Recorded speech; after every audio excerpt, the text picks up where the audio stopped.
distinction between Jesus and the God who speaks. Ulitin ko Jesus is the Word. The Word being spoken forth. The speaker is the Father. Naintindihan po natin. So doon pa lang, pinahahayag na that they're distinct, but they are one. Grabe, no? Kasi kahit may word, kung walang magsasalita, hindi marinig yung word. Naintindihan po natin ibig sabihin. Kasi sabi niya, ito siya. Ngayon, ang ginawa ng iba, they made a Bible na niliitan nila yung the word. Ginawa lang a logos, a word. Para masabing si Jesus ay hindi Diyos. Ang problema, yung kasunod na verse. At He is God, He is the Word, and He is the Creator. Pansin niyo po. Verse 3 ng John chapter 1. All things were made by Him, and nothing was made without Him. Malinaw, ano? Ano sabi? Sabi niya, ang lahat ng bagay ay gawa niya. At walang bagay na hindi nagmula sa Kanya o hindi niya ginawa. Naintindihan po natin. Ngayon, pansinin niyo po sa Hebreo, pinaliwanag ito. Hebrews chapter 1. Dito naman, nag-uusap yung Diyos Ama at ang Kanyang anak. Ito ang sabi, but God said this about His Son. Ito ang sabi ng Diyos tungkol sa Kanyang anak. Pakinggan niyo God, ulitin niyo, si God talking to His Son. God, your throne will last forever and ever. You will rule your kingdom with fairness. You love right and hate evil. As God has chosen you from among your friends, He has set you apart with much joy. Now, let's continue. Sabi niya, God also says, anong tawag niya kay Jesus Christ? Lord, in the beginning, you made the earth, and your hands made the skies. They will be destroyed, but you will remain. They will wear out like clothes. You will fold them like a coat, and like clothes you will change them. But you never change. Ano si Jesus Christ? God! Alam niyo ba kung gaano kahalaga yan sa akin nang mabasa ko yan? Yan ang pinakamahirap na himalang ginawa ng Diyos. Bakit? Ang magkatawang tao. Alam niyo kung bakit? Para kanino? Para sa atin. Alam niyo kung gaano kahirap yan? Ganito Isipin niyo ang dagat. Ilalagay niya yung dagat sa isang 12-ounce bottle. Madali. Mas madali pa yung paramihin mo yung tubig kasi nagawa na ng Panginoon yun, yung mga isda dumami, tinapay dumami, hindi na uubos. Tama?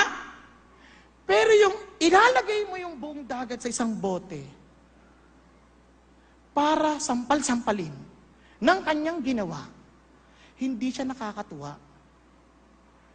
Alam niyo kung bakit?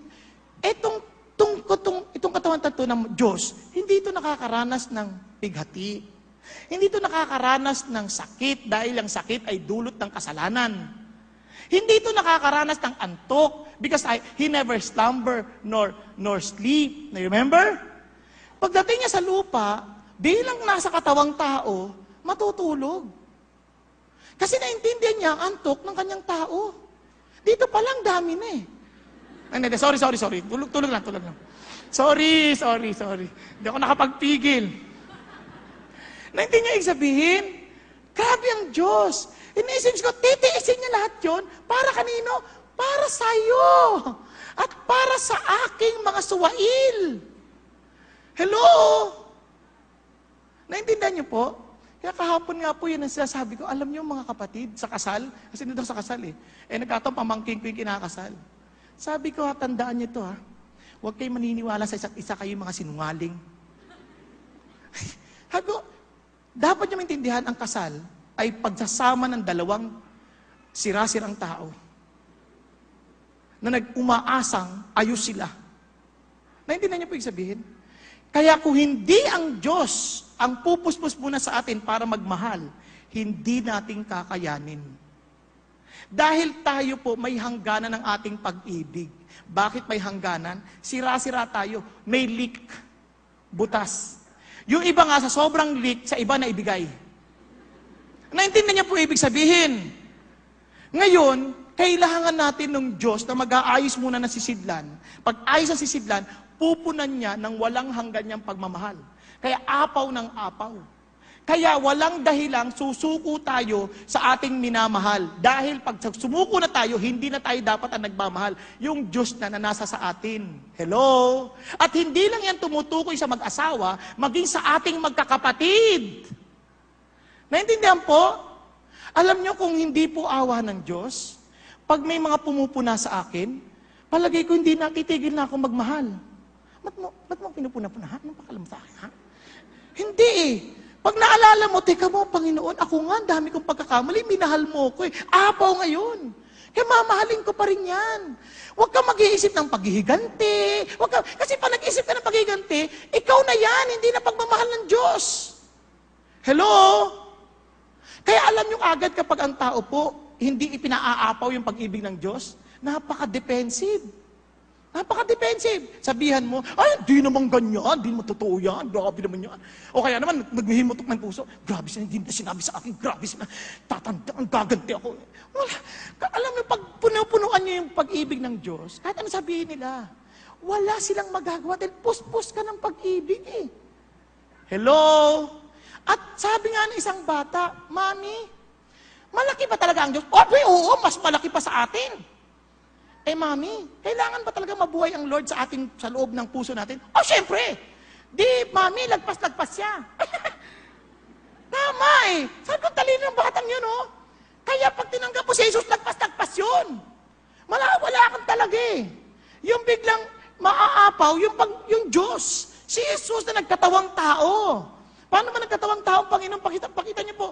Sinong ginamot niya? Yung mga may sakit. Ba't ba nagkasakit yan? Iba dyan, mga suwail, kaya nagkasakit eh. Pero ginamot to. Naalala niyo yung pinakain niya 5,000? Iniwan siya nun. Pagkatapos pakainin. Naalala niyo? Sabi niya, kung gusto niyo talagang maligtas, kailangan kainin yung laman na ito. Ito naman ang dugo. Yucks! Iniwan, no? Nag-aalisan. Pagkatapos magsikain ng isda at tinapay, at ang nag-alay pa'y bata. Isipin niyo yun.